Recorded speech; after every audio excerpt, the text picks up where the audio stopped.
আমার খবর। জেলা সভাপতি থেকে বুথ সভাপতি দলের নেতৃত্ব এবার আর উপর থেকে চাপিয়ে দেওয়া নয়, নিচুতলার কর্মী সমর্থকদের মতামত ও ভোটের মাধ্যমে নেতা বেছে নিতে হবে। অভিনব উদ্যোগ নিয়েছে জাতীয় কংগ্রেস। দেশ জুড়ে শুরু হয়েছে দলের সৃজন সংগঠন কর্মসূচি।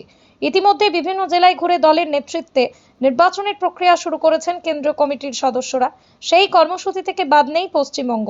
রাজ্যে রাজনৈতিক সমীকরণ বদলানোর সঙ্গে সঙ্গে কংগ্রেস ও সিপিএম এর দিকে কর্মী সমর্থকদের ঝোঁক বাড়ছে বলেই দাবি কংগ্রেস নেতৃত্বের।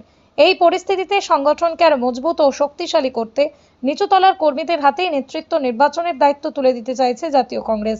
কংগ্রেস নেতৃত্বের দাবি, এই পদ্ধতিতে কর্মী সমর্থকদের মাথার উপর কোনো নেতৃত্ব চাপিয়ে দেওয়ার অভিযোগ থাকবে না, বরং দলের কর্মীরাই নিজেদের পছন্দের নেতৃত্ব নির্বাচন করবেন। ফলে নেতৃত্ব নির্বাচনকে কেন্দ্র করে ভুল বোঝাবুঝি ও ক্ষোভ অনেকটাই কমবে বলেই মনে করা হচ্ছে। এদিন বোলপুরের একটি বেসরকারি অনুষ্ঠান ভবনে জেলা নেতৃত্ব নির্বাচনের কর্মসূচি অনুষ্ঠিত হয়।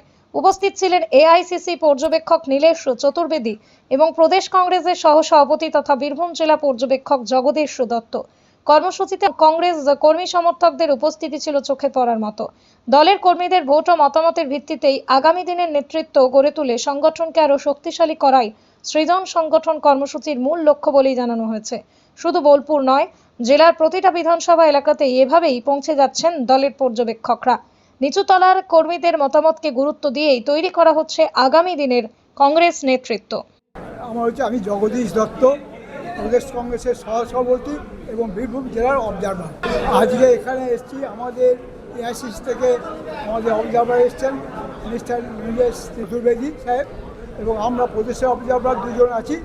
আমরা এখানে এসেছি যে 2024 সালে আহমেদাবাদে একটা আলোচনা সভা হয়েছিল, সেই সভাতে এআইসিসি সেই সভায় ঠিক হয়েছিল যে আমরা প্রতিটি ভারতবর্ষে প্রতিটি জেলায় আমরা অভিযান সংগঠন অভিযান আমরা করব, সঠিক সংগঠন করে যারা জেলায় জেলায় দায়িত্ব ঠিকমতো পায়, মানুষের কথার উপর নির্ভর করে মানুষ যেটা যাকে চাইবে সেইখানটা আমরা তাকে জেলার দায়িত্ব দেবো। তার পরবর্তী সময় ব্লকের দায়িত্ব হবে, অঞ্চলের দায়িত্ব হবে, পরবর্তী সময় প্রদেশের দায়িত্ব হবে।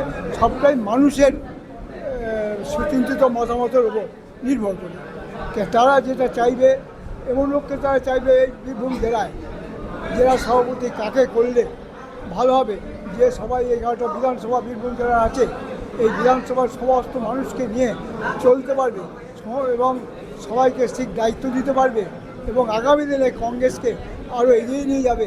এবং যাতে এই বিভাজন রাজনীতি বর্তমানে পশ্চিমবাংলায় ভারতবর্ষে যেভাবে বিভাজন রাজনীতি চলছে, সেটাকে দেশের স্বার্থে কংগ্রেসকে আরও এগিয়ে নিয়ে যেতে হবে এবং কংগ্রেসকে এখানে এসে বিধান কেন্দ্রে একটা সরকার পরিচালনা করতে পারে, দেশ যাতে নিরাপদ থাকে। সেই হিসেবে আমরা প্রতিটি ব্লকে ব্লকে প্রতিটি বিধানসভায় আমরা আমাদের দায়িত্ব দিয়েছে, আমাদের করেছেন। এই জিনিসটা খাড়গেজি, রাহুলজি, সোনিয়াজি নির্দেশেই সব কিছু হচ্ছে এবং আগামী দিনে আরও ভালো হবে। যে ব্লক থেকে আপনি আজকে আমি ব্লকে করে দিলাম, ও হবে না।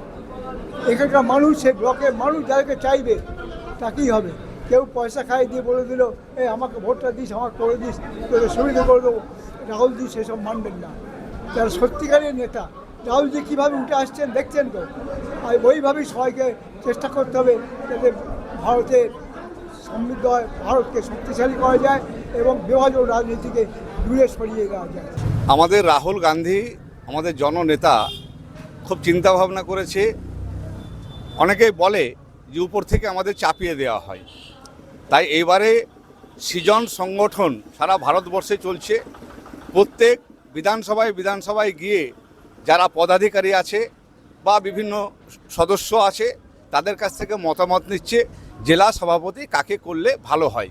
মানে এটা কোনো ভোটাভুটি নয়, কিন্তু একটা মতামত, এবং সেই মতামত নিয়ে যাদের যাদের নাম উঠে আসবে, এখানে হারা জেতার কোনো প্রশ্ন নয়, যাদের যাদের নাম উঠে আসবে সেই নামগুলো এনারা যারা অবজারভার এসছেন তারা এআইসিসিতে পাঠাবেন।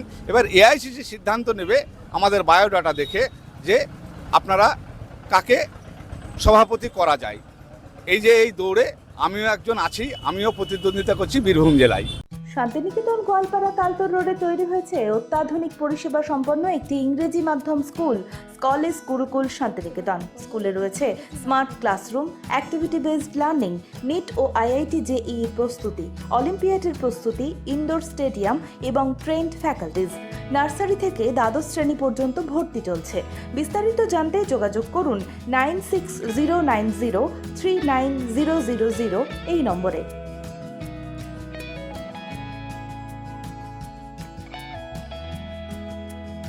দেখতে চোখ রাখুন আমাদের ফেসবুক ও ইউটিউব চ্যানেলে।